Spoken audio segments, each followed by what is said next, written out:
kita hari ini bercerita tentang jauhilah berhala, yang terambil dari 1 Korintus pasalnya yang ke-10 ayatnya yang ke-14 berkata demikian. Karena itu saudara-saudaraku yang kekasih, jauhilah penyembahan berhala. Mengapa kita harus menjauhi penyembahan berhala?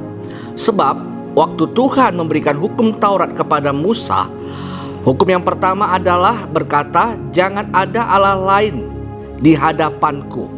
Dan Allah sudah berkata, jangan kita membuat apapun yang menyerupai apapun untuk kita sembah. Nah, berhala zaman sekarang ini tidak lagi berbicara tentang patung atau pohon yang rimbun, pohon yang besar untuk duduk di situ dan memberikan persembahan. Tetapi berhala sekarang itu banyak sekali macamnya. Ada pekerjaan, ada barang-barang elektronik atau film atau apapun yang mengikuti zaman sekarang. Itu adalah berhala, dan Paulus mengingatkan kita, jauhilah penyembahan berhala. Mengapa orang bisa menyembah berhala? Karena hatinya terpaut kepada sesuatu hal itu.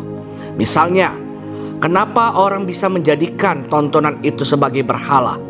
Karena jika dia tidak menonton film tersebut, dia rasanya tidak puas, dia tidak cukup, ataupun dia tidak tenang.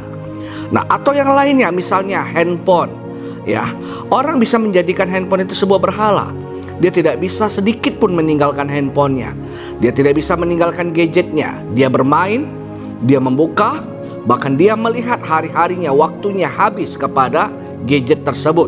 Nah, kita hari ini tidak lagi seperti itu harusnya.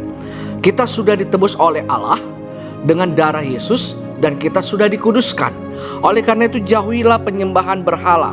Sebab dalam perjanjian baru dikatakan dari 1 Yohanes pasal yang kelima ayatnya 21, anak-anakku, waspadalah terhadap segala berhala.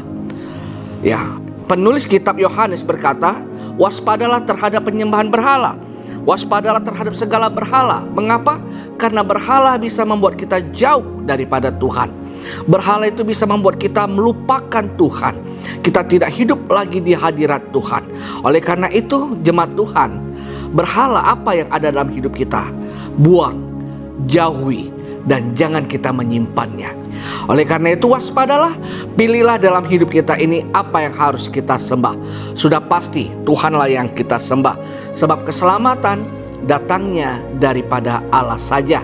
Berhala tidak bisa menyelamatkan kita. Berhala tidak akan bisa membuat kita tenang. Berhala tidak akan bisa membuat kita rasa damai. Tetapi hanya Yesus yang membuat kita damai sejahtera. Jangan ada Allah lain di hadapanku untuk kamu sembah. Yang harus kita sembah adalah Yesus Kristus untuk selamanya. Tuhan Yesus memberkati.